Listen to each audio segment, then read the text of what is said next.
everyone! Today we're taking a deep dive into one of the most infamous pharmaceutical controversies in recent history, Martin Shkreli's 5,000% price hike on the life-saving drug Daraprim. Right. Overnight, Shkreli's company raised Daraprim's price from $13.50 to $750 per pill, shocking the public. But it goes way beyond just sticker shock. Exactly. This move wasn't just a blatant cash grab, it felt like a betrayal. When it comes to essential medications, we expect a certain level of social responsibility. Hiking a life-saving drug's price by 5,000% feels like a direct violation of that social contract. And that's precisely what sociologists have been exploring. They see this as more than one man's greed. It's a case that shines a light on bigger systemic issues, like price gouging, patent manipulation, and a lack of transparency across the entire pharmaceutical industry. Of course, Shkreli eventually faced real consequences. He was convicted of securities fraud, served prison time, and was banned from the pharmaceutical industry for life.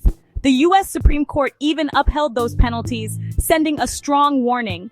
Right, but if we focus only on Shkreli, we risk missing the bigger picture. The study we're referencing points out that his actions, while extreme, reflect broader systemic forces that incentivize profit over public well-being. That's where sociological reflexivity comes in. It's the idea that individual decisions, like Shkreli's, are shaped by social, economic, and legal systems that can enable or even encourage unethical behavior. So rather than labeling him just a lone villain, we should also examine the game he was playing, especially if that game is rigged to reward corporate greed. This is about looking at how the healthcare system, patents, and pricing structures can be exploited.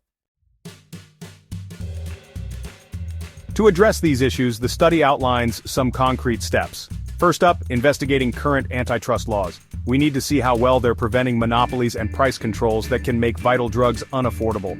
Next, researching drug pricing transparency initiatives, so we understand exactly how drug prices are determined and how much is going straight to profit versus research and development. That kind of transparency could really empower consumers and hold companies accountable. Another big recommendation?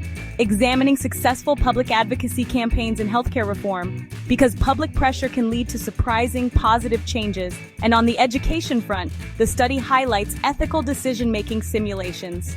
Imagine role-playing as a pharmaceutical CEO or lawmaker. It forces you to confront the real pressures between turning a profit and saving lives. That perspective can inform ethical policies and business strategies. Finally, we have to balance price regulations with incentives for R&D. If we cap prices too strictly, we might undermine research into new treatments. Striking the right balance is crucial so we don't stifle innovation. All these points boil down to one big question. Can profitability and social responsibility peacefully coexist in healthcare? Or are they locked in constant tension, where one inevitably undercuts the other? That's the debate.